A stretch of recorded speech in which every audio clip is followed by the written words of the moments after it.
This week, we had two shocking admissions, one by the US and one by Israel, that we all knew to be true, but we just didn't expect that officials would actually confirm this. In the US, Scott Bassett, who is the Secretary of the Treasury, confirmed that they were behind the collapse of the Iranian currency that led to the protests and riots that killed thousands of people. And for Israel, the IDF actually confirmed that the Gaza death toll that was given by the health ministry, or as they would like to say, the Hamas Health Ministry, is actually correct. And not only is it correct, it's at least that number. Let's start off with the US. So Scott Bassett, in a conversation in Davos, said this. Been working on, of course. What are you planning there in terms of Iran and the impact there? Do sanctions actually work?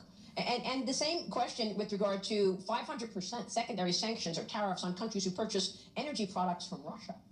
Okay, so two things there. There are Treasury sanctions. And if you look at a speech that I gave at the Economic Club of New York last March, I said that I believe the Iranian currency was on the verge of collapse, that if I were an Iranian citizen, I would take my money out.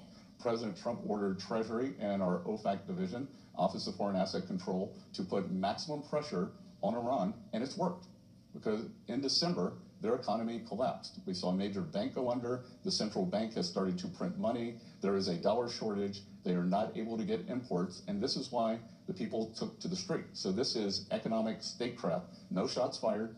And things are moving in a very positive way here. Economic statecraft with no shots fired, i.e. we're waging this economic war, which we all knew, which is causing the destruction of the economy in Iran. But he also says something that's very interesting, which is things are moving in a very positive way there.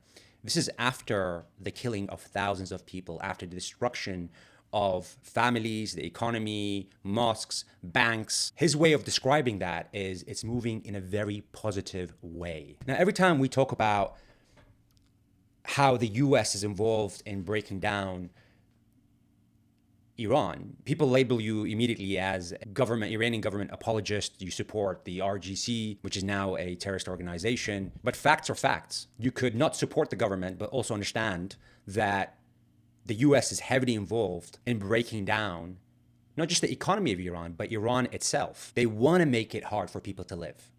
They want people to suffer. That's the purpose of the sanctions, which actually lead to lots of deaths by itself. Now, the second interesting, I can't believe it. After 2 years of every Israeli government supporter, IDF supporter has said that the death toll is nowhere near 70,000 deaths.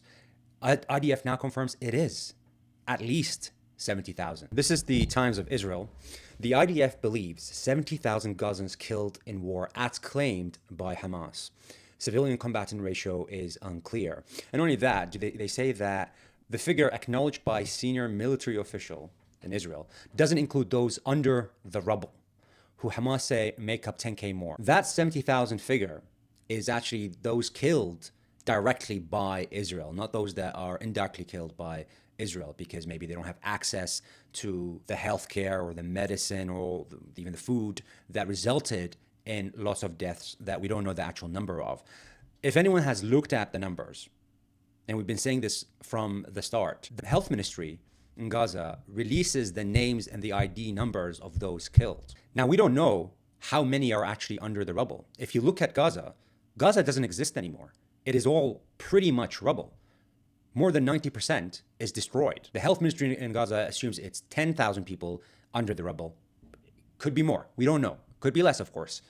But it's very clear that it's going to be a very large number, given that Gaza does not exist. It's actually wiped off the face of the earth. And every time a IDF spokesman or a Israeli government official comes, they gaslight anyone that dares to bring up that 70,000 death toll number. Now, what we also know is out of those 70,000, 20,000 are children. That's nearly a third, just under a third of the death toll, confirmed death toll, are children, with more than 100,000 children injured directly from Israel. This is, again, not talking about the indirect death toll and misery and destruction that this war has resulted in. And what I believe is going to happen is by the end of this, we're going to learn that it's going to be about 100,000 deaths once everything has been identified, which may actually take years, given that there's so much trouble and so much destruction in that place. Two admissions this week that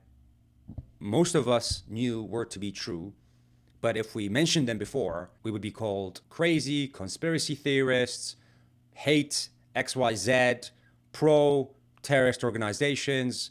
You could be against those organizations, but still understand the destruction that's being caused by the US and Israel. Would love to know your thoughts about whether you think that there is going to be a war in Iran, what the actual number might be in Gaza in terms of death toll, and what are the next steps.